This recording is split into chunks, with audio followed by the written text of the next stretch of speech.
smaller and smaller. And I remember a couple years ago where you had I forgot who it was. I don't know if it was Jeff Bezos or one of those individuals. They were speaking about how in the I might have been actually Klaus Schwab again, speaking about how their vision of the future, um, which is by 2030, that everybody would be confined, right? 15-minute cities to you live, born, and die in this same 15-minute radius. And you have certain people that can go travel, to the moon, right? And travel to Earth. And majority of the actual, Earth, or should I say, I think they said America, will be like a national park where everybody, all of this land will be, not occupied, and certain parts of the area, the population would just be confined to this small area. And you're seeing that being played out. And unless the Lord, delivers us, this is why the Lord said, unless those days be shortened, then there will be no flesh saved. Because you already see how people act, right, during, being in a confined spots like the projects, right, where you got Jake in these small, areas on top of stacked on top of each other. You turn into animals. And I think they actually did a project on that. That's why they call it the projects. They did a project on that, using mice, to where they had mice in these small compacted areas, and they just became actually violent toward each other because there's not enough space. So that goes into the whole depopulation, right? Got Georgia Guidestone's program. So all of these things are being played out and right in front of our eyes. And you have, like I said, you have the majority of people not aware of it, but the Lord also has the prophets that are signifying and showcasing this. And at the end of the day, the Lord is not going to let this counsel stand, right? He's not going to let this devil enterprise come to fruition. So I just open up with that, and brothers got any points, you can, get the ball rolling. Yeah, and I just wanted to, add that when you even brought the instance of the project, whenever they confine people to a certain space, it's not enough that these people don't have anything. They also want to put hell on them, right? That's why you have this whole thing with the crack epidemic and the Tuskegee experiments and all these crazy shit that they come up with, because they actually, they don't just enjoy you being like destitute. They want to see you suffer, and that's like one of the sick things about them. And we need the salvation more so than ever. It ain't just about, because people always think that when we say life is going to get bad, they think, well, I ain't going to be living large or anything like that. I'm fine with that. I'm a minimalist anyway. But it's never really about that. The plans that these devils have for you is terrible. And that's why it'll never make sense, at least to me, for anyone to choose, being subjected under Esau over being subjected under Yahweh Shai. It just doesn't make any fucking sense at all. You know, that's it on that. Hey, but like you said, that's why they poison the minds of the people against life under the reign of righteousness, right? They make it seem like people today have majority of people have no clue what it actually means to be in the kingdom of heaven. You have some people that thinks you're just going to be sleeping forever. Some people that think you're in the clouds somewhere. Some people that think there's no gender. There's just nothing. It's like the Jehovah Witness pamphlet. It's like long green fields and like a line under a tree somewhere, and then milk rivers and shit. And that's it. You just sit there for all eternity. So they have no idea what the kingdom of heaven actually looks like. It's not tangible to them. So some people don't even desire that. They don't think about it as like a relief. Like today, you tell somebody, yo, I'll give you an all-inclusive trip to Mexico, Cancun. They will look forward to that, because to them, it's like, yo, this is life. This is tangible. We can go here. Like, I want this. But if they understood what the kingdom of heaven was truly like, they'd realize, like, yes, it's still going to be on the planet Earth. It's just everything is going to be much better. But Esau poisons their minds against stuff like that, which is why they desire his reality, because it feels more real to them. And like the Zaquan was saying earlier about, the confinement of the people by, just logically, if you have a world like that, people cannot live long, right? People have to live short lives because there's not enough space. And the second there starts to get a overpopulation, there has to be means of culling. So usually you'll see in environments like that, they introduce things that are themed like bread and circuses and entertainment, but they're really like death games, like Hunger Games and those kinds of things, which help with the population reduction, along with throwing dissidents into camps and then offing them. So that keeps the population controlled, right? Controlling who can have kids, how many kids you can have, and all of those things.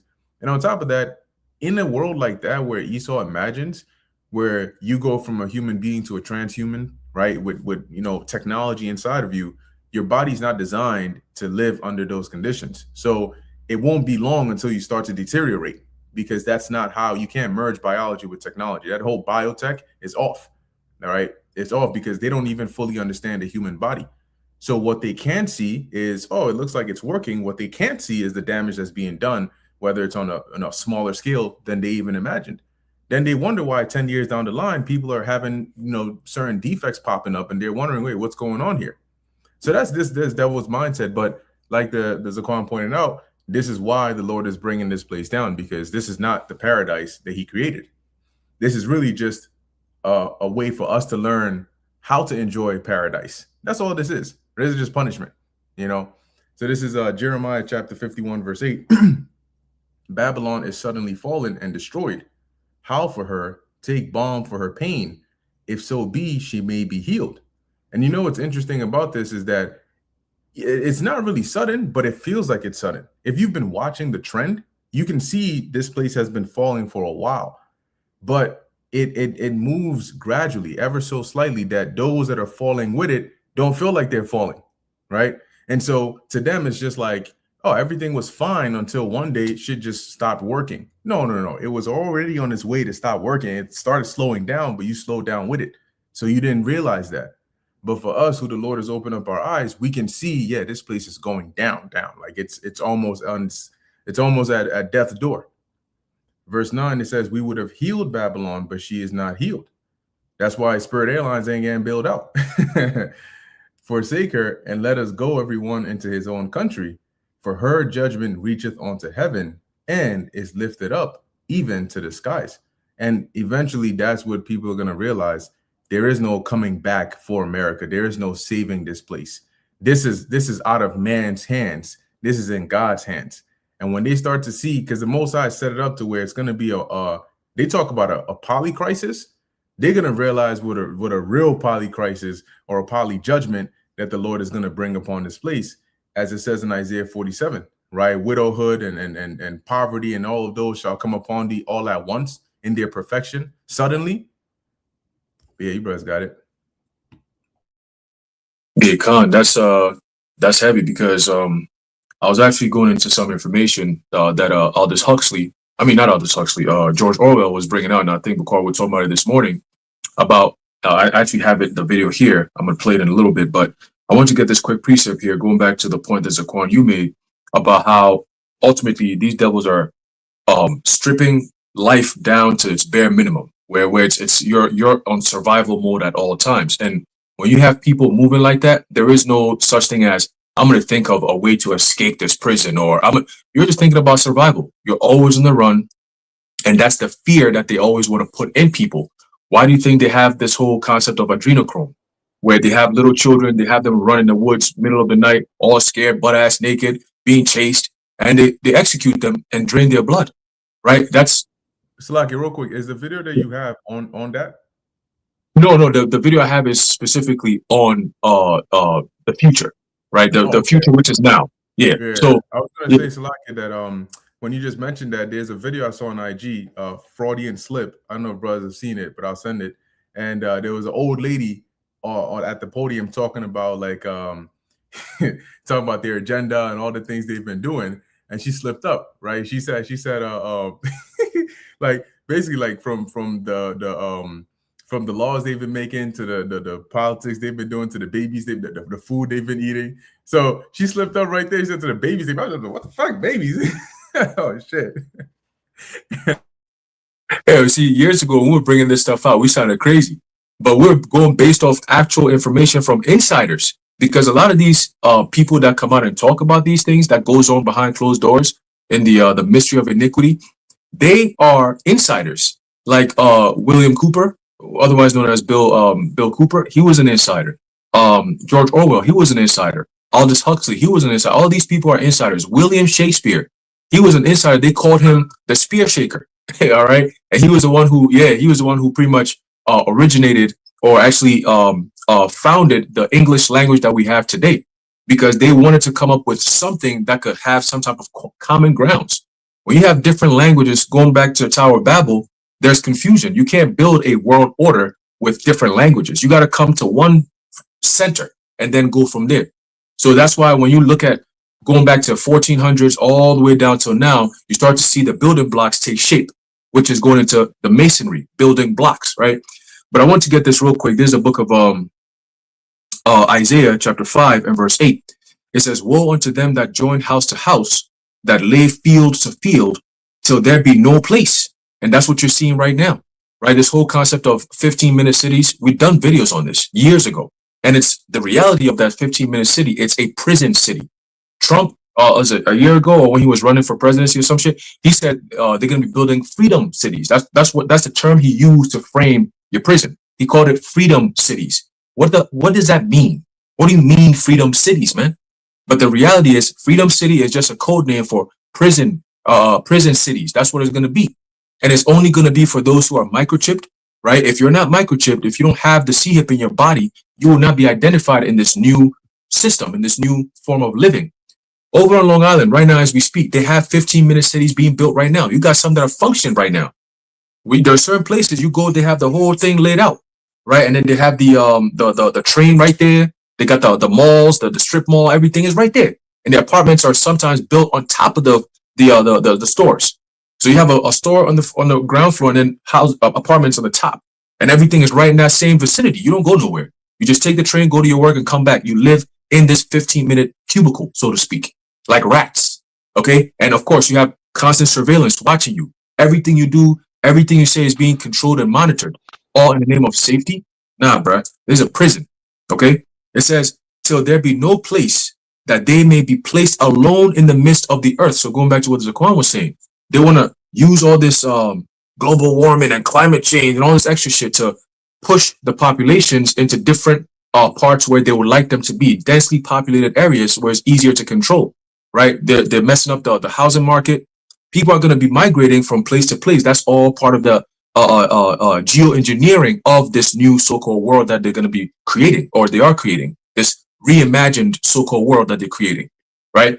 And going back to what I was saying about all this, I keep saying all this Huxley, George Orwell, he said, if you want a picture of the future, imagine a boot stomping on a human face forever. That's what he said. And that is the draconian world that these devils are trying to initiate and bring about. When Hexed is talking about there'll be no quarters and no mercy and all these different things, who's he referring to? They'll pitch it like it's referring to foreign governments so Americans can support it. Shalom, bro. Right? Americans will support some dumb shit like that. But then he's getting you prepared for what's going to be happening domestically. When Trump is already pushing things like, hey, if you're homeless, you're going to be picked up and sent into a camp, and then they're going to do tests on you and so on and so forth. That's not for nothing. Right now, as we speak, in different states, the IMF has built those so-called apartment buildings, apartment complexes for homeless people. Since when did the IMF be so interested in helping homeless people again? Since when did the government care so much about homeless people? When you create a system that creates homelessness, and then you turn around and say, we're going to help the homeless, what is the plan? What is the actual agenda here? You see, we talk about these things and we sound crazy, but the reality plays out and people act like it's like, oh, we're just going to go along with it. We said gas prices was going to go crazy. We said all these things was going to happen. Gas prices going crazy and people just go to gas lines and pay for it like it's nothing. You don't hear people complain about this shit. Like, it's like, what the fuck is wrong with these people, man? When are they going to wake up and be like, yo, there's something seriously wrong. We have to do something about it. We have to at least acknowledge that there's something wrong.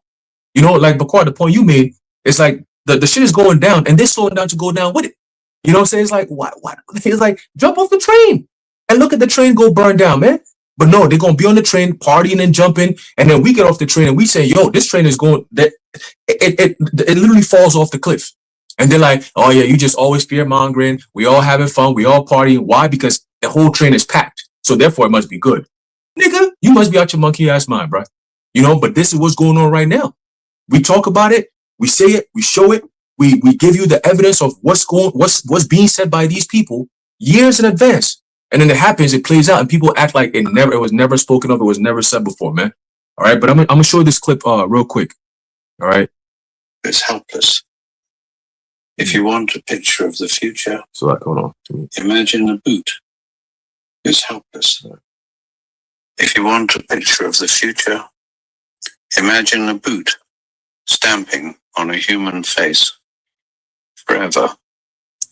See? The moral to be drawn from this. So he said, if you want a picture of the future, imagine a boot stomping on a human face forever. What kind of boot is that? The military. Remember Revelation 13:11 talks about the two horns like a lamb, but he spake as a dragon. That dragon is coming out. We go into Isaiah 19, where it goes into the cruel Lord. That cruel Lord is coming out. Okay, all these things that we've been talking about, years over years over years, you're about to start seeing these things play out. You're going to notice quickly that your president doesn't care about you. All right, I did a job the other day, and you had a customer who had the nerve, after all this shit that's going on, it's like they don't see it. She goes, oh, these people need to stop trying to kill my president. I said, you still don't realize this is all a show? I mean, how much more do you need to see? They show you, they put it in your face, they tell you, hey, listen, we're just playing around. Levitt could come on TV, on Christine Levitt, she come on TV and say, oh, there's going to be shots fired tonight. They tell you it's a show. It's all a stage. Okay? It's all a stage. And then these people just eat it up and drink it up. And they just, I was like, what? The moment she said that, I was like, yeah, man, hey. That's it. That's all I can say. Hey, you're right. Hey, we live in a crazy world now. Your president is being targeted 3 times. Boom, boom, boom, boom, just like that. He still survives. They said this nigga was licking off shots in the damn place, and he ain't hit nobody. And then them what did Cash Patel say? This is the best of our men, and we saw them on display. They was licking off shots and they ain't hit no targets. So if this is the best you got, then you niggas are in trouble. Yo, the guy, I seen a video. The guy was literally like arm's length when he was shooting at him. And he was like, because the guy ran through, and then the cop he ran right by the guy. Seen him, he pulled him, he threw him right here. I'm just like, yo, why didn't he drop? Why is he not dead?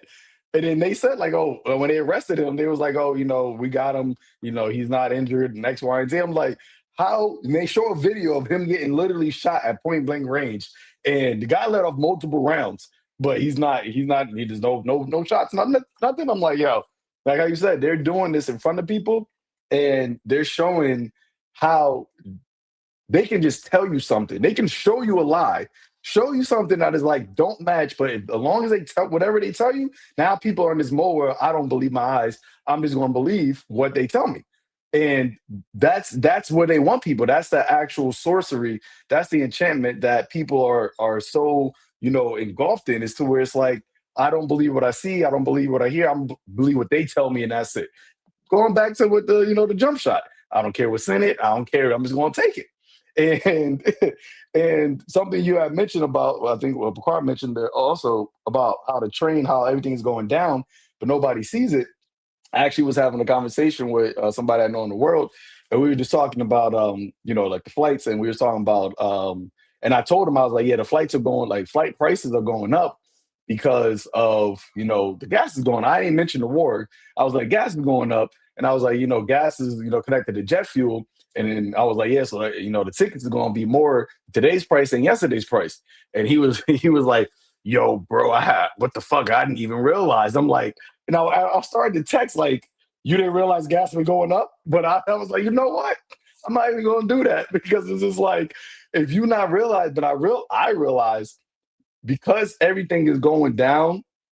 What Esau is doing is he's just compounding more problems on people. So as it says in the book of Luke 21, right, being overcharged, they're overcharged with the cares of the world. So the magnanimous, I think that's the word, magnanimous things they're not really focused on that. They're not focused on the bigger issues because they got their little problems of their actual life, and it's becoming harder. So it's like, if you got a child, right? And I feel like these little kids now, they're like way harder, like babies, they're like way more irritable and harder to deal with and crying. Like my son, when he was a baby, like he didn't cry that much. Like he cried, but babies cry, but like you see him now, they just be wild. And I'm like, yo, what the fuck? Like, what's going on with these kids right now? Like, and then a lot of people, you talk to parents, newly parents, they're like, yeah, I don't want no more kids. Like it's too hard. They're a little crazy. I'm just like, damn, like That's actually kind of weird because, like, I mean, I remember being a father, new child. I was like, it's crazy, but it's not too bad. But I feel like whether it is something in the jump shot or whatever's going on, it's just causing kids to be way more harder to, like, take care of. So I say all that because, going back to the point, everybody right now, it just seems like there's so many problems that they can't focus on what the actual, problems are. And as this train is going down, there's just more problems being added, but you don't realize where the stop is going. You don't realize where you're about to end up. So let me just get this quick precept in Luke chapter 21, verse 34. It says, and take heed to yourselves, least at any time your hearts, which is your minds, be overcharged. And the word overcharged goes into weighed down, right? It says overcharged with surfeiting, drunkenness, and cares of this world, so that day come upon you unawares. You see, and because of the problems, the poly crisis, and the compounding issues that are just consistently happening, people cannot take heed unto their own selves. They can't just like realize, like, what the fuck is going on in the world? Like, why is shit being so crazy? Because there's so many other problems, and the drunkenness of this world, and the cares of life, that day, the final stop is going to come upon them unawares. It's going to hit them. Everything's going down. We jumped off the train, right? And we're telling them, warning them, like, yo, this final stop is going to be crazy. Like, you think shit's crazy now, but where you're heading is going to be even way worse. But that day is going to come upon them unawares. And this is why, as the scriptures speaks of, that day being as a thief in the night, because they're not able to step back and really, digest and dissect what is going on, because they're in the dark, right? They don't have the knowledge, the wisdom, right, of the light of Yahweh Bashim Yahushai to be able to see all these things playing out in real time. Verse 35, it says, for as a snare, it shall come on all the earth, that Salaki, it shall come upon all of them that dwell on the face of the whole earth. So it's going to be a trap unto them. And Esau knows this. That's why he ever since 2020, it's been nonstop just problems, different types of problems, but just nonstop problems, and you'll see, like, for instance, like malls, right? You had over by me, you had two major malls. One of them was bigger than the other one as far as like foot traffic, but now that one is like a ghost town, and they made it to where only reason why people go there, they put a Dave and Buster's there, Bread and Circus. So they put a Dave and Buster's in the mall, and that's the only reason why people go there now. And I remember growing up, like, that was where you want to go. You can't really do much when you're a minor, so you'll go to the mall, you go to the movies. Now I went to the mall like maybe 2 months ago, and that was the first time I'm in there in years. And I'm just walking around. I'm literally like recording how like dead this shit is. I'm like, yo, this shit crazy. I mean, this shit closed. This shit closed. But then people just walking by like, oh yeah, just a regular empty ass mall that, got a few stragglers here and there. You could hear your echo if you're talking it, but it's just normal. It becomes normalized to people. But how do they normalize it? Oh, I just shop online, right? I just buy things online. So that becomes the quote unquote new normal. But then what is the effects of that? A mall has a lot of people that they employ. So now you have people with less jobs now. You don't have the what they call brick and mortar stores. So all of that has effects that are driving this place, the Egypt, Babylon falling. But because people are just on that slow train going down, they don't realize it. But it's going to come as a snare upon all of the earth. That's why you're seeing the unemployment, continuously rise, and people are continuously talking about, oh, I don't, I need to get a second job because I can't make ends meet. All these things, but once again, it's going to come as a snare because they're not their lives is overcharged. The cares of the world is overcharging them to where they're not able to really see what is really taking place. But you got it. Hey, Shalom Akim. I just wanted to add to your point, literally word for word of what you said happened with the Dave and Buster's in the mall. There's a similar situation out here where you have a mall. It's in Massapequa out here on LI. And basically the same thing. The only thing that's holding it up there was a Dave and Buster's and some other little restaurants around there. And then you go in, they had it to where there was an entrance there used to be an entrance from the Dave and Buster's into the mall. And now when you go there, this shit is all locked up, and you look inside, it's just a ghost town. Ain't nothing going on. And then that's one situation, which was a real estate disaster for those people. You know, whoever invested in that, they lost millions, right? Then they said they're going to turn it into housing, which inevitably a lot of those, they're going to turn it into those camps.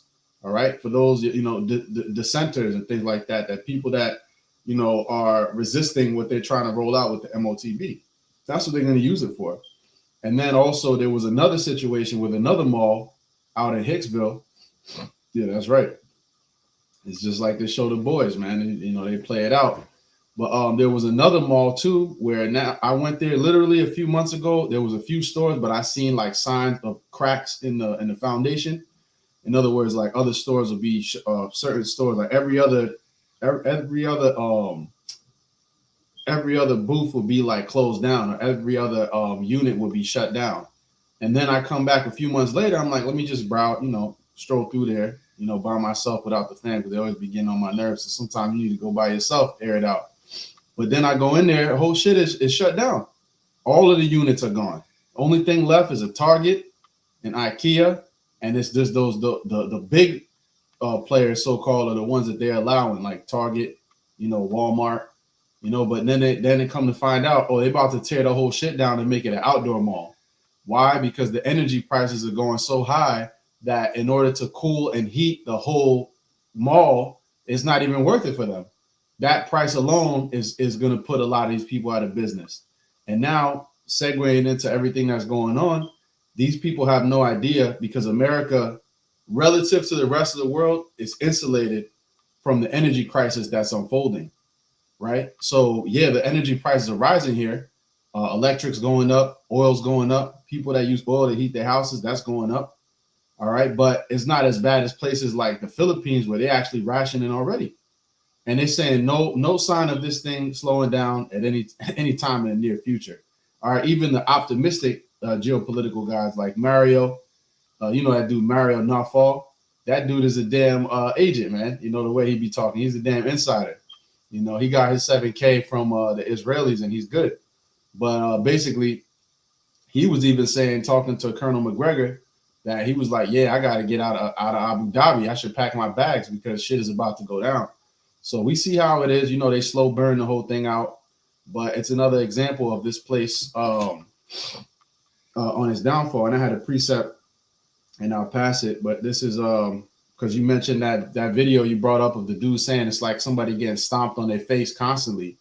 And honestly, the useless eaters of this world, they prefer to have it like that. They love that, you know, because they just don't want to think. People just want to shut their brain off and just walk about their day, to the point where, you know, they are brainless. Their brain is a useless organ in their head, you know, and all they know is just, you know, eat, shit, laugh, dopamine boost, you know, depression, you know, and you know, popping pills, you know, going to the weekend, going to the bar. But I have this real quick. Proverbs 19 and 29, and it reads, judgments are prepared for scorners and stripes for the back of fools. And that is exactly what, you know, these people are in America, man. They're fools, and they love to be played like fools. You know, when it comes down to it, people would rather, like that scene from The Matrix. The dude said, you know, he knows the steak ain't real, but he said, fuck it, he wants to eat it anyways. And that's how most of these people are, man. They would rather eat and experience this artificial reality. Even the meat itself is artificial. That wasn't even a big thing when that scene came out, but now it turned out to be prophetic. Now the damn food they're giving you is not even real. The fruits. You see how, you know, I had sent brothers a video with the apple, where you put a knife to the apple, man. They have an artificial coating of petroleum around it. It ain't even beeswax. They could use a natural coating to preserve the moisture and make it fresher. But that's, again, a whole product of this whole logistics of Esau's system of like shipping shit from here and shipping shit from there and not doing things locally how it was meant to be. You see? So again, these people love to have it so. That's why the Lord said what? That stripes are prepared for the back of fools. So the Lord is going to bring stripes upon these people because they trust in oppression. They trust in Egypt. They trust in this man and his system. And they're just waiting, in their mind, they're just hoping, oh, in 2028, we'll get Trump out of there and we'll fix all this up. It's going to be a blue wave and the Democrats going to get up in there. And it's like, y'all still have not got the picture, man. It's over with. Your shit is done. But they keep thinking this, they call it the political pendulum, where it goes from too far to the right and then it'll go back left and then it'll go back right. But that's the two horns as a lamb speaking as a dragon. And now the jig is up. That whole fraudulent system that they were able to pass off to the public for decades and centuries, it's all falling apart, man. And now we're seeing that unfold in real time. And we have the inside scoop. We have the insider trading in righteousness because we could sow our treasures in heaven, all right, and reap the reward at the end, Lord's will. But these people, they're going to continue to believe in this. They're going to continue to believe in this wicked system. And that's why the stripes is prepared for them, man, because these people are foolish. And a fool is an empty-headed person. But y'all got it. I have a quote from a book I was reading, but it was by William Guy Carr, and he said, and this speaks to what Aishar you just mentioned. He said, "Stop trying to save the human race. The vast majority aren't worth the time or the trouble. Most of them will be better off if they were forced to live under a totalitarian dictatorship. They will then get what the government decides is good for them." All right. And that's majority. And Bukhari, you and I were talking about this earlier, how, it's the reason why the Lord sent the prophets out here is to go fish out the elect. We understand, even in our nation alone, we know we got 2/3 of our people who don't want to be saved. They're not looking for salvation. They're not trying to get out of here. They are in prison, but the prison they've been induced into this comatose, right? This what Apostle Gabar brought out some years ago called Somniapolis, right? The sleeping city. And you look at the 2/3 of our people, they move like they're asleep, but they're still awake. Like the Walking Dead, they're just out of here. You know what I mean? And those are the problem. Those are the ones that are a problem in our society because they're the ones that while we're setting up the prison break, they are holding us back to get us fucked up and killed because they don't understand why we're fighting this battle. They don't understand the repercussions of losing this battle. They don't understand that this is we are literally the last guard between freedom and totalitarian government. Like we are the ones who are letting the world know, hey, this was going on. Without us, this world would be fucked a long time ago. Everyone on this planet would be out of here if it wasn't for the Spirit of the Lord to send his men out here to broadcast the truth out there, man. Expose these devils to slow them down because they broke down the Georgia Guidestones back in 2021, 2022, around there? Why? Because people started to peek, the conspiracy theories was flying all over the place. That was what people were looking it up. Like, Agenda 21, they talking about the whole jump shot thing is tied into some bigger conspiracy. People were starting to tune in to what is this all conspiracy thing all about? Like, I watched this shorty, Kim Iverson, right? And you look at what she says now compared to 5-6 years ago, she's a completely different person with what she's saying. Now she's delving more. And when you watch her content, for the most part, it's not, because she used to be on RT, I believe. Yeah, it was RT News, right? And the whole RT thing happened. They took them down, whatever, but she did her own thing. And now you've noticed the kind of stuff that she's bringing out is more closely related to what will be known as conspiracy theories, right? She goes into all kinds of stuff, but that's conspiracy that's become exposed. So now it's the reality because you can actually tie things into it. Like, this is what they said years ago, and this is how it all played out, right? Like, 9/11 was an inside job. Now it's common knowledge. There was a time when you say that, people look at you crazy. Like, how can you say that? You believe that our government will do something to us? Yes, they've been doing that shit, nigga. You haven't woken up to that fact yet? How long is it going to take for you to realize that fact? You know what I'm saying? But I have another one here. It's so crazy. Again, these devils tell you what they're doing. Why do we have to come in and decode what they tell you in plain sight? Because they speak, when they say shit, they mean it. All right? It's called the revelation of the method. They mean what they say. The only difference is they speak clearly. People just don't understand what they're saying because it's all in symbols. It's in certain, coded languages that if you're not really, if the Lord don't give you the spirit to really understand these things, you're just going to go over your head. And that's how they're able to get over on the masses because they'll tell you straight up, Trump will tell you straight up what he's doing, but people will not even hear that. They'll hear everything else that he said, but the real thing that they're supposed to hear, they're not gonna hear. It's like, yo, y'all didn't hear he just said that shit? You're like, oh, yeah, y'all didn't hear that? Like, Bakar, the example you gave about that old lady, auntie, there's no investigation needed on this one. He said, we eat babies, the babies that we eat.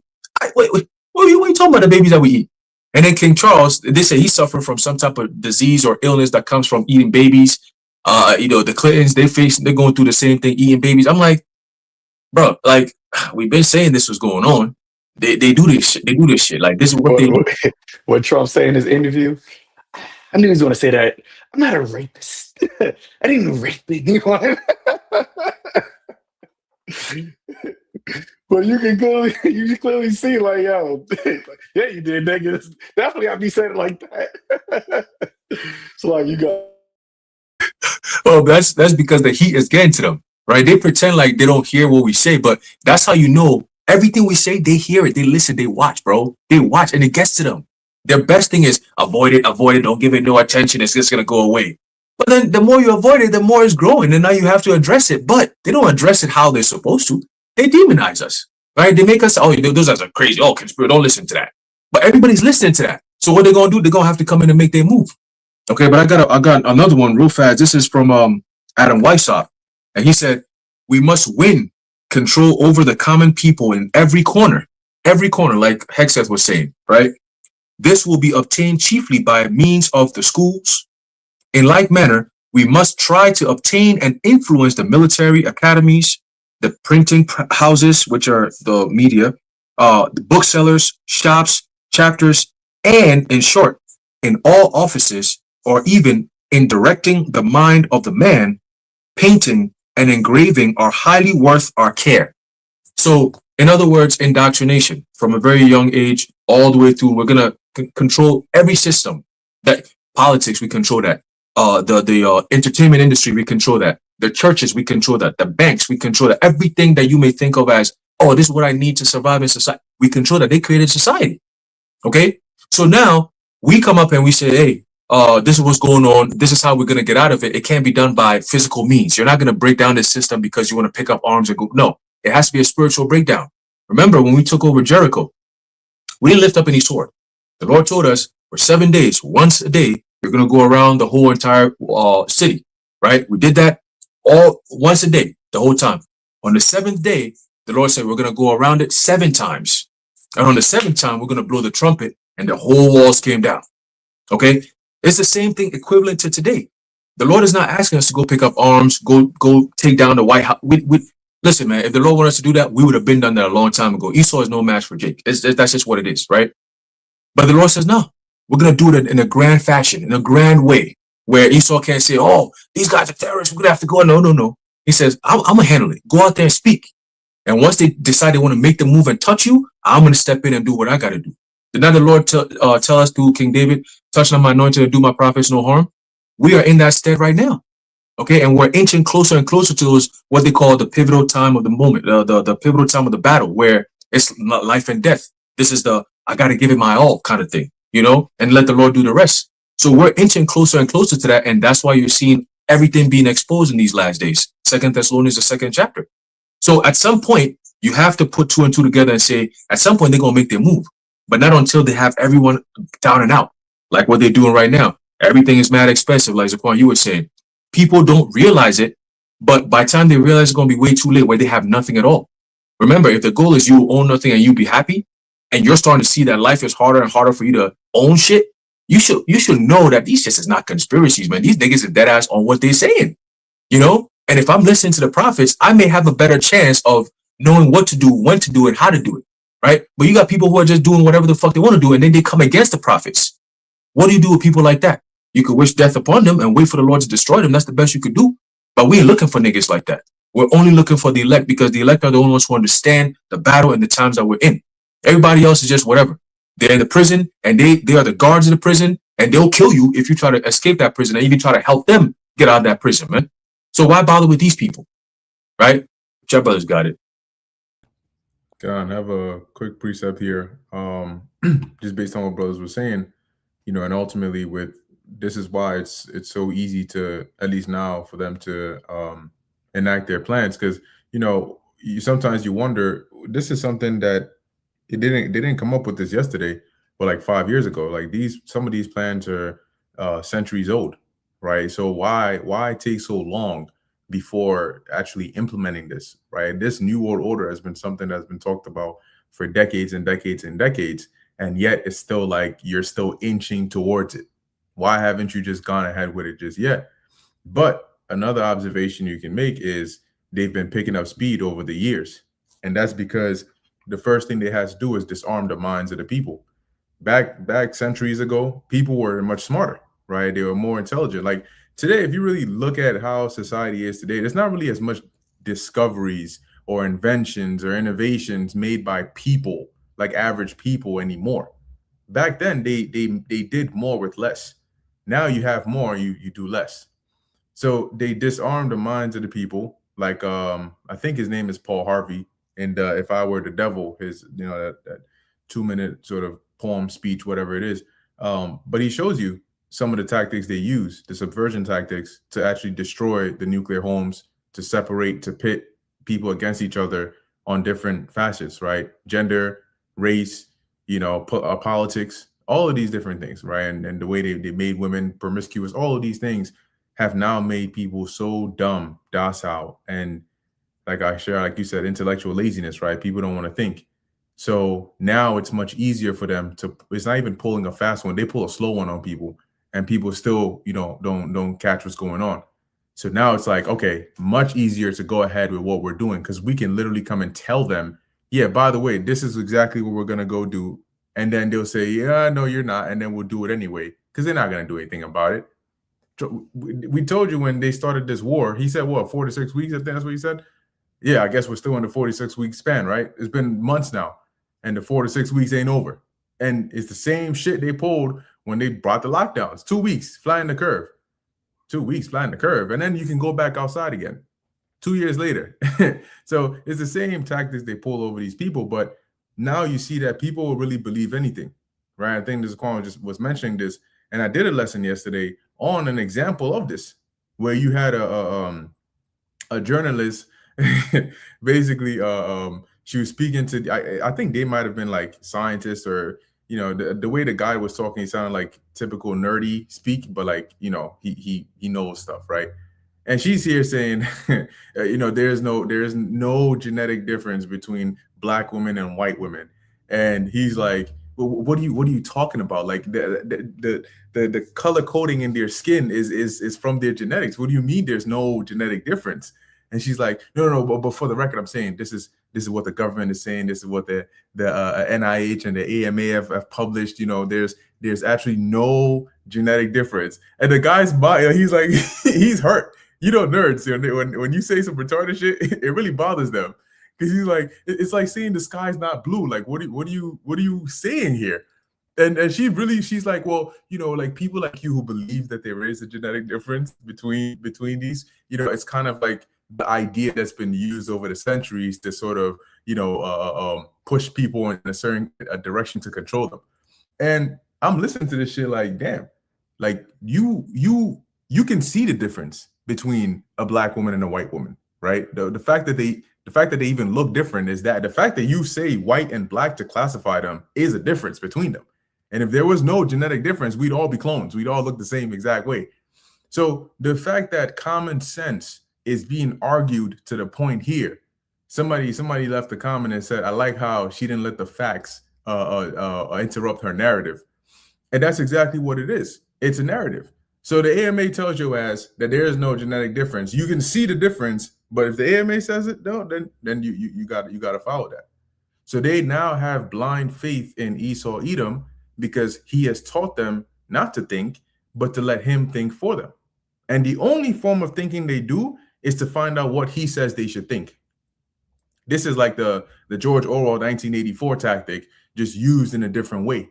They don't have to physically strap you and shock you.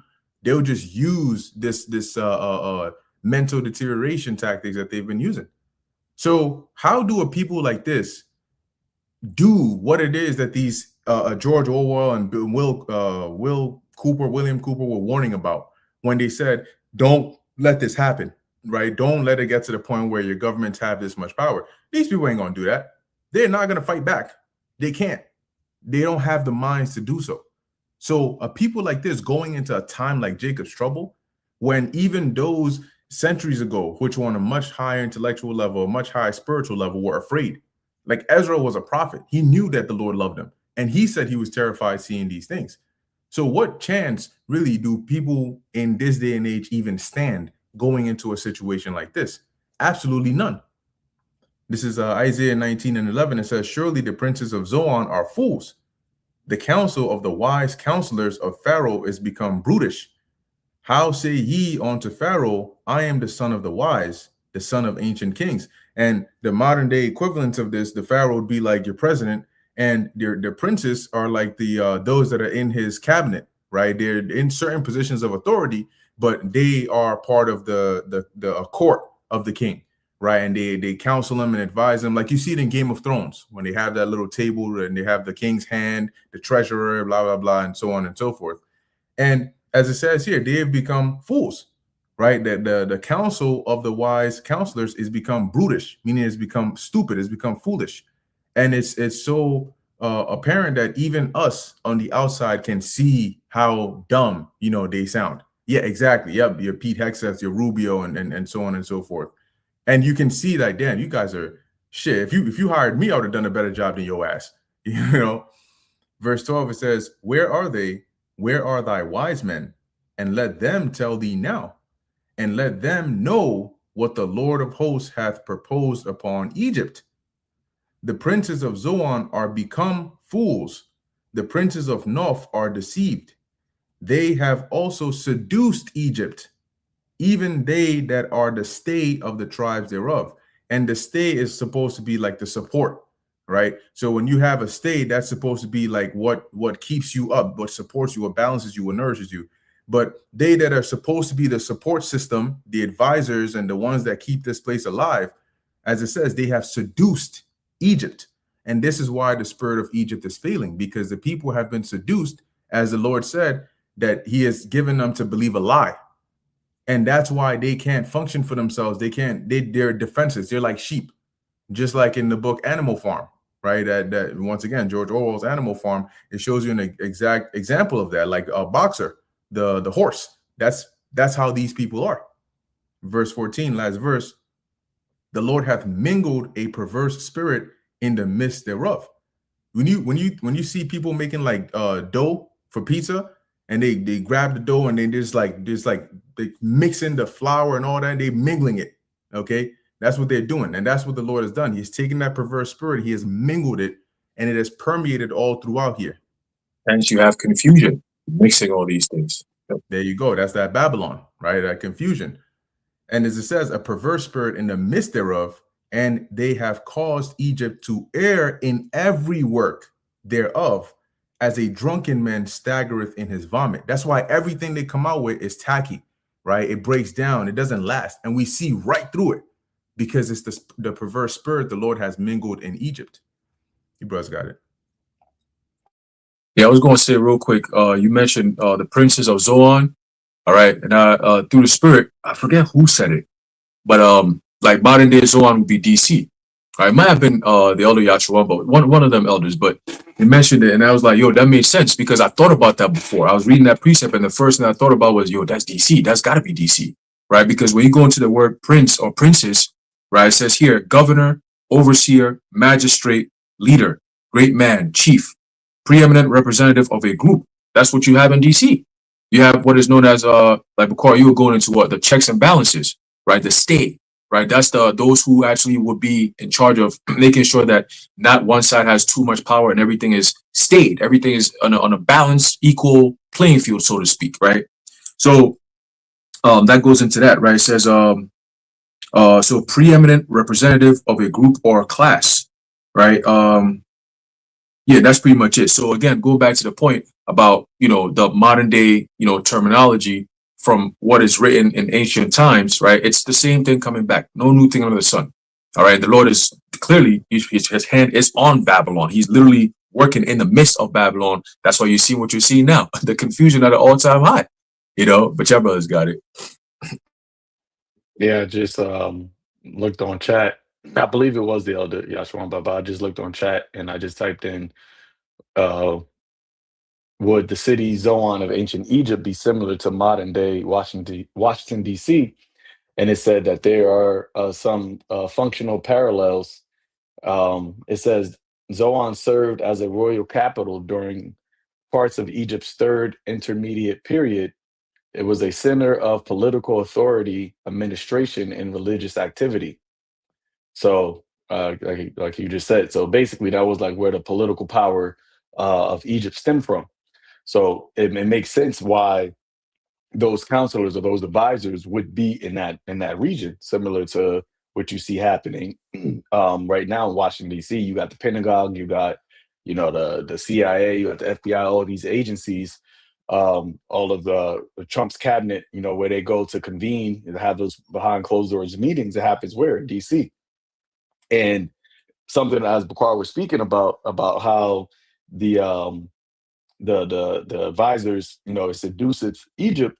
You see how there are certain individuals that were set up in America before the Trump administration came, right? You have certain secretaries of the Navy, certain admirals, certain commanders that were already there before Trump came in.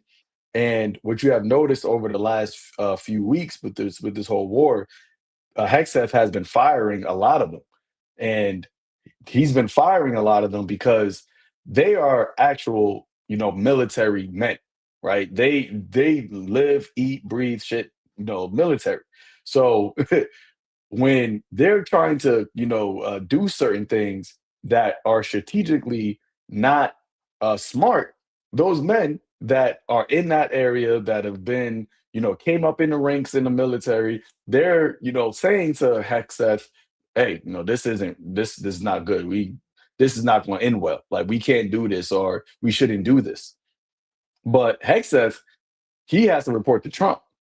Trump is a what they call megalomaniac, right? A narcissist like Nero. He doesn't want to hear you can't do this or this is not going to be good, right? He wants to hear yes, we're going to win. This is going to work. So Hegseth he's playing the middleman, but he's over Trump. The Secretary of War is the highest level of the military level outside of the president. So he could fire anybody he wants. And that's what he's been doing. He's been firing individuals that are telling him the smart thing, but it's not what Trump wants to hear. And that is ultimately where the Lord is leading, right? I think in Isaiah the 19th chapter, it tells you, I don't know if you read that, Bakar, but it says that, let me see if I can find it real quick. Isaiah 19, verse 12. It says, where are the wise? Where are they? Where are the wise men? And let them tell thee, let them know what the Lord has purposed against Egypt. So what the Lord has purposed against Egypt, aka Babylon the Great, is it for it to fall. And although these individuals, right, these admirals, these generals, they're not saying in specifically that America is going to fall. They're saying that if you do these steps, you take these types of strategic military steps, it's not going to be beneficial. That's not being taken into consideration by Hegseth, aka then to Trump. So they're getting told, hey, well, you know what, you gotta retire, or you gotta get step down, or we're gonna fire you. But ultimately, what is that doing? That's now having this, and Apostle Tahar said it earlier today. I was watching a video that what Trump is basically doing, he can't even see that he's destroying America. Like he's putting in America in a position for it to be destroyed. And he's doing that because of his pride. As the scripture says, the pride of your heart has deceived you. You're being deceived by your own means, because all of these analysts and everybody's always they're saying it, like we shouldn't even be here, but since we're already here, you might as well just just leave, right? You can say you won or whatever, it's fine. Just say you won. We know you lost, but just say that you won, and we'll just accept it. We'll clap for you. We'll give you a parade, and and that's it. Just leave now. But he wants everybody to really, really, truly believe that he won. And because most people, and that's the narcissism in him, because most people, you're still going to have those podcasters, right? You're still going to have those truthers that are out there that are saying this, that hey, this is stupid, you failed. Like when you didn't accomplish any of your goals that you said you're going to do, he doesn't want those whispers in the background. So he's basically stuck. As Hexef saying, this is not going to be a quagmire. Nigga, you in the mire. It's over. It is all because, as it says here, let them know what the Lord has purposed upon Egypt. It's all because this is the purpose that the Lord has purposed upon Egypt. And this is how we have comfort in knowing, hey, the Lord's word is true. And all we have to do is just continue to stay steadfast and continue to watch and see how the Lord unravels this whole thing. That's why it says, wait ye upon me until I rise up to the prey, saith the Lord. Another scripture, and I'll pass it, in the book of Proverbs, chapter 25, verse 2, it says, it is the glory of the Most High to conceal a thing, but the honor of kings is to search out the matter. And that's the position that the Lord put us in, right?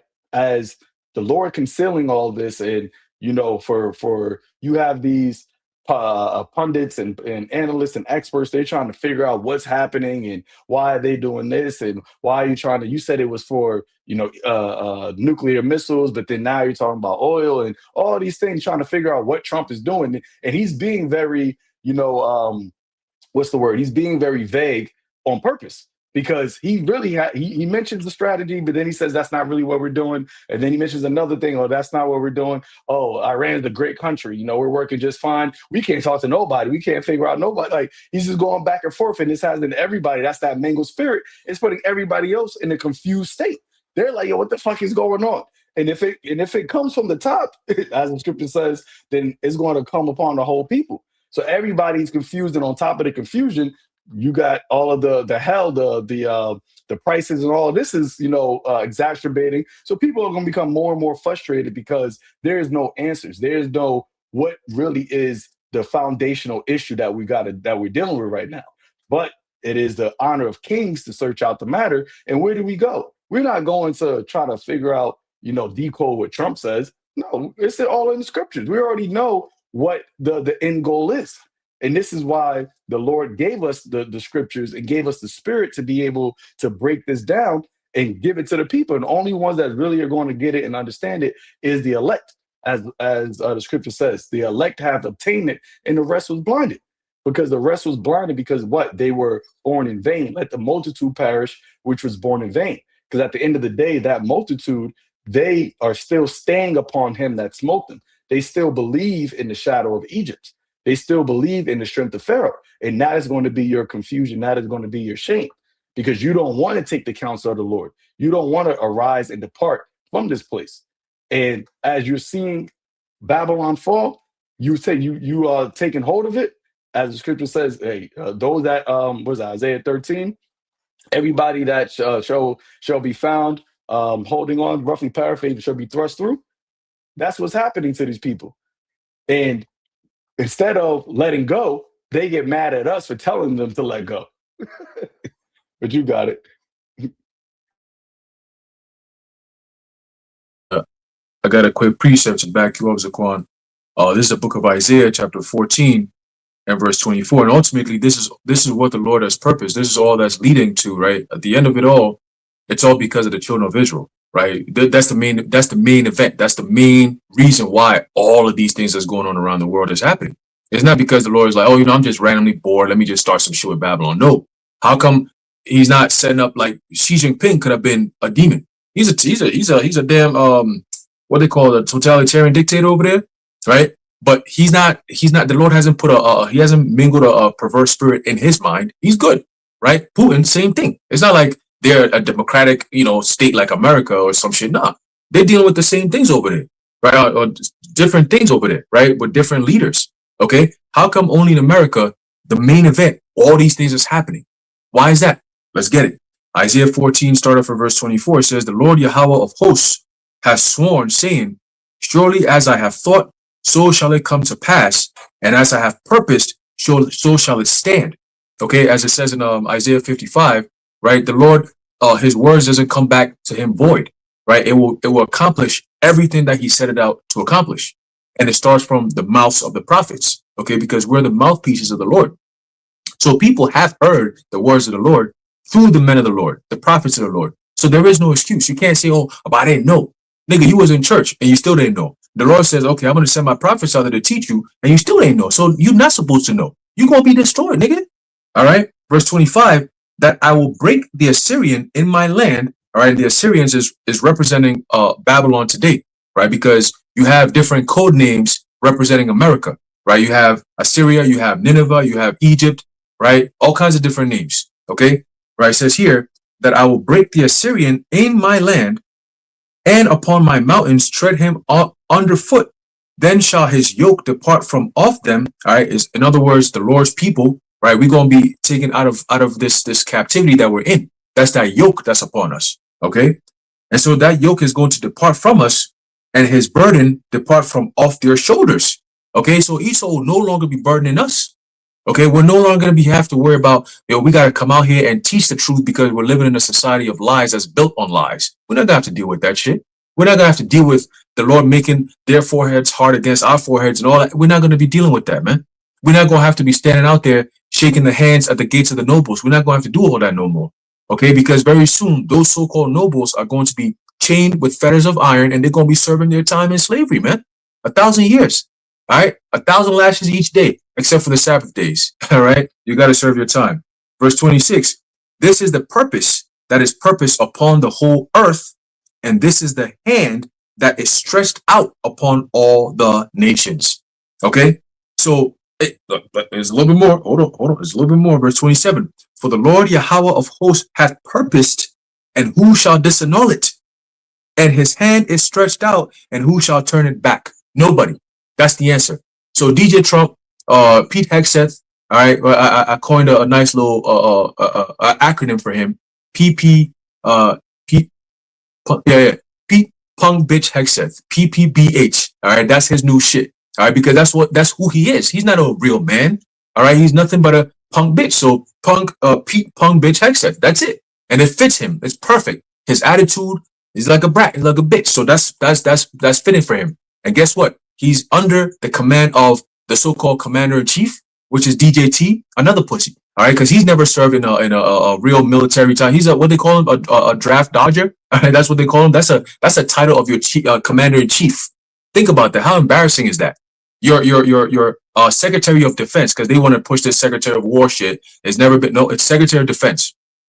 He goes up to Congress, and what happens? You look at his chest, he got a nice little cute little pocket square of American flag right in the pocket, because he ain't worthy to have those medals like the guy next to him, General, what's his name? Raisin Dan Kane. He got all those medals because he's actually a man who's been in war. He's been through the shit. He's been through the ranks over the years.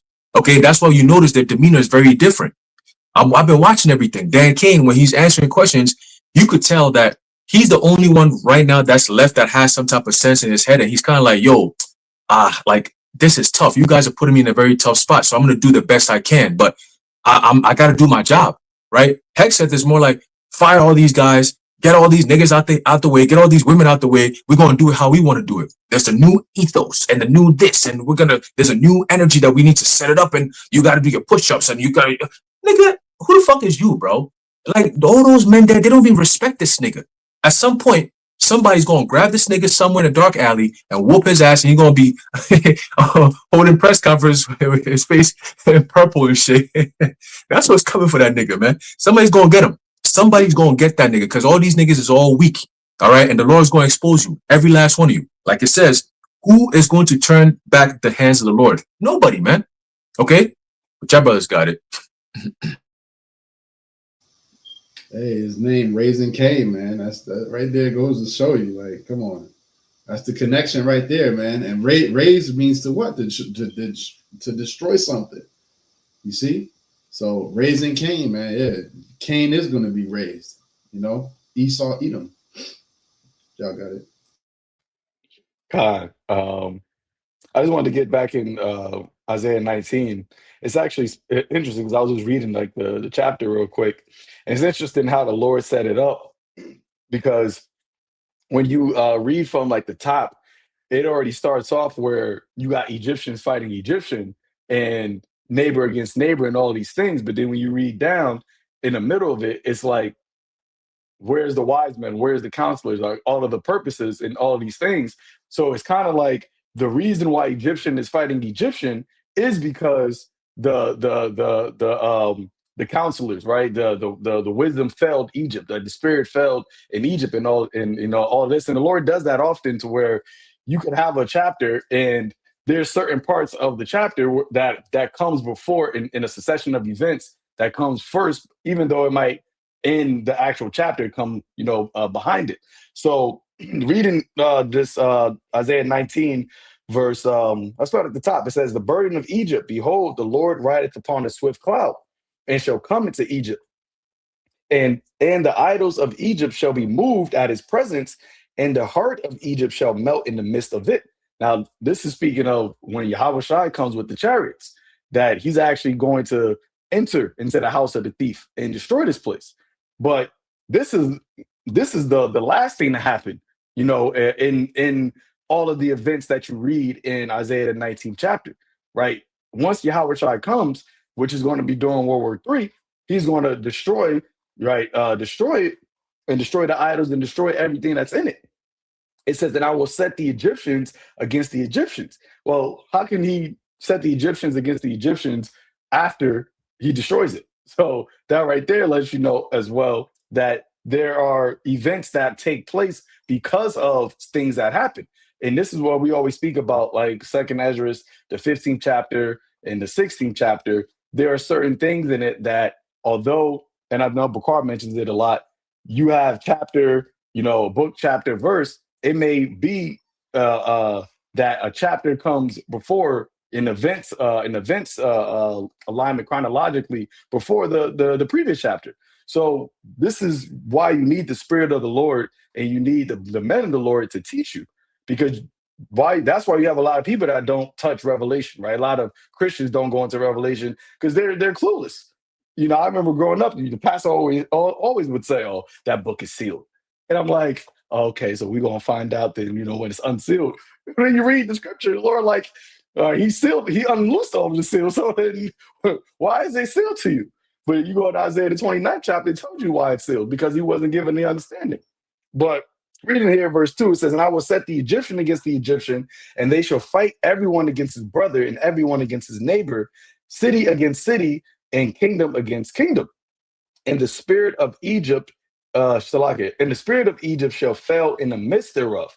And that is, the spirit of Egypt failing is going to be the reason why people are going to be fighting each other. And everything you're seeing right now is lining up into that. Because you think about the lockdowns that happened in 2020, 2021, and how people were fighting over toilet paper, right? They were fighting over, water. There wasn't a shortage of water. There wasn't a shortage of toilet paper, but because there was a what they call panic buy, everybody became in that mindset, well, I got to get this, and they started just going at each other's throats.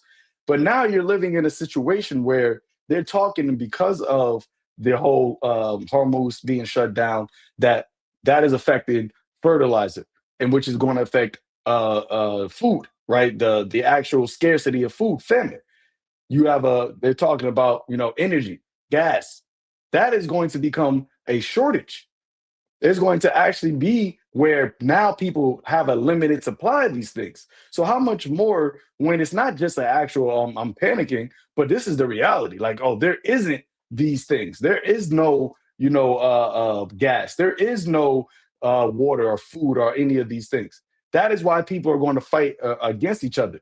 And you're seeing how this is leading. Everything that's happening right now is leading up into that. I was watching, I think it was Redacted, and the guy was talking about how the harvest of the crops of the food that we're eating now is from last year's harvest. And that's how that's how even the scriptures that told you that. That's how that works. And they were saying that because of what's going on now in the fertilization or fertilizer being limited, I think the fall crops, that's going to be lessened because they need all of the fertilization now so that they could plant the seeds for the fall. So they said in that fall is going to be for I guess next year. So they were saying next year, and Lord willing, we always pray that these things get sped up. But they were saying that next year is going to be a massive amount of food shortages. They're talking about half the population of the world.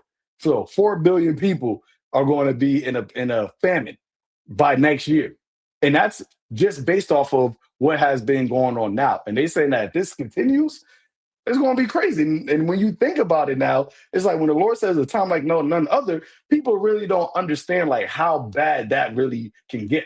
And time is speeding up like this to where next year it's going to come. We're already in May of this year. We're almost halfway through this year already. So Lord, like you said, Lord forbid we got to wait till next year. But if next year gets here just like that, it's going to be wild, man. It's going to be like you don't even realize, and that's why I said it's going to come upon them like a thief. You don't even realize, like, yo, when did there's no food supply? When did this happen? How did this happen? Well, we've been telling you this. That all of this was leading up to that, even before this whole situation took place. Starting with our apostles and those, you had the men of the Lord telling you that these days were coming. And the only ones that are actually the Lord is going to provide, as he said, my servants shall eat. So he's setting up the situation to where only his servants are going to be able to eat. Only the people that trust in him are going to be able to eat. And people don't think that, okay, well, only a small few people. Yes, that's what's going to happen. And you can see how that is actually taking place and unfolding right now. Which I got it. Yeah, I just want to say one thing real quick and I'm gonna pass it. Where I live at, not too far from my job, actually, the main office, it's like you got to go through certain roads, and then there's like farmlands. A lot of the roads there is like farmlands and stuff. And I remember 2 years ago and last year, around this time of the year, there is like mostly like on the right side and left side is like cornfields. Around this time of the year, around May, it's prior to so-called Mother's Day, is when they start getting things ready. And then after Mother's Day is when they start doing the planting and so on and so forth. And around this time of the year, you would see them. They've cleared up the land and everything. They get ready to do the planting for the fall harvest. And was it yesterday? I think it was yesterday. I drove through there, and I'm like, yo, they still haven't touched anything here. Like this shit looks like it's dead from last year's harvest. Like they haven't even cleared off the land, getting it ready for anything. And I wanted to stop because you see the signs like, oh, corn sold here if you want to buy corn and shit like that. And I wanted to stop there because a small little farm, they got chickens, eggs. I want to stop there and say, hey, what's going on? Like any intel? Like I want to get some more intel on like firsthand words from an actual farmer. Like, yo, we're not just reading newsletters or none of that. Like I'll literally record it to hear his testimony on why is your cornfields not even prepared for the season of planting. What's going on, right? Just so I could hear his side, even though we know why. It's always good to get that testimony, like real life, like, yo, this is actually happening where I live at, like it's already happening. How much more? And he's not even like I wouldn't consider him like a major producer. He's more like a farm that does local kind of thing. And he's going through it right now. Those local farmers are important because these mega corporations, they fucking the shit up. So people are going to have to rely on the local niggas. And if the local niggas can't get their stuff to even get it going, we all fuck. You know what I'm saying? Like those who rely and depend on them, the grocery stores that come in there and all that, they all going to be messed up. It's going to be a trickle down effect. And like Zaquan, like you said, this is going back years ago. The UN said it, that the years that was about a hit, this was back in like 2019, 2020. They said, we're looking at a 50-year famine. That's how bad it's going to be. Like, imagine being in a famine that bad for 50 years, but it's all compiled into like a short time. Like, damn. And that's like, it made sense how they're going to depopulate the earth is going to be done through means of famines. And it's ancient. That death through famine is ancient. It's not a new thing, right? So the Lord is literally just reviving old ways of punishment and judgment. He's just going to bring it in this time. But the difference is back then, you still have people that were able to understand cultivation and little things like that. Now, niggas don't know how to do that shit. They don't know what time to plant. They don't know what to plant. People have no clue, none whatsoever, because they depend so much on, I'm gonna just go to the grocery store and buy. When you go to the grocery store and there's nothing to buy, where are you going to turn to? You're not going to be able to do anything else. You can't order no food online, nigga. Ain't no such thing. The food ain't there to be ordered in the first place. That's the first problem. See? And they're coming up, the government is coming up with new rules to make it harder for people to even have a small little garden in your backyard. So you should really put two and two together and say, yo, man, they're closing down. They're literally bringing everything down into this small little space where you can't get out. And you got Trump saying you're going to have to trade liberty for some safety. Boy, shit, it's about to get crazy. Y'all brothers got it. Yeah, they and we could probably close it out, but they know shit's about to hit the fan because that's why they building that bunker underneath the East Wing. That I was watching something, they were saying like, why are you such in a rush to build this? And, like, why is this such a main thing? And they were saying before, you were saying that it was going to be just built on private investment, but now they're coming out and said, oh well, the top of it is going to be private, but underneath, which really going under, what they said was like a bunker and military assets, so that's going to be taxed by the people. So, and they said and it went from 100, I don't know, they went from the whole thing costing 200 million to now costing 400 million. So it doubled. So I'm like, and the guy I was watching, he was like, they're doing this because they know that once shit hits the fan, they know that people are gonna come for them. So he's not even trying to leave the White House. Like that's why it's connected. Like he gonna go from the Oval Office straight through that fucking hallway and go right down there. And he gonna be president, being president, making speeches from underneath there. Because the people gonna come for them, as it says in Second Ezra, the 15th chapter. But if anybody got anything else, we can close it out. If not, all good. Hey, I was just gonna add one quick point about the energy. Listening to everything brothers are saying, you mentioned the fall, the food shortages, and then also you're gonna have it to where oil and heating costs is gonna be astronomically high. So in addition to people starving to death, they're gonna be freezing to death. And like people don't think about that because they're gonna be turning up this summer, and niggas is gonna be buying Jordans, buying other shit. You should be buying seeds and learning how to, but then again, Jake don't even have land to do that. So, they should be trusting in the Lord. But again, they're just not taking heed to it. So all of these things is gonna crescendo and time is gonna fly by, and before you know it, it's gonna hit you. And people are gonna say, yo, damn, 2026. That was when shit was like somewhat normal. Now shit is going to be different. And they already did it back during the first lockdown. So they're going to bring that same energy again. So for those of you out there, prepare yourself in the spirit because things are about to escalate in a big way. Hey, Con, 2026 might be the last year of some sort of normalcy. 250th year of America. So, hey, the lesson we did at the beginning of the year, right? A year to remember.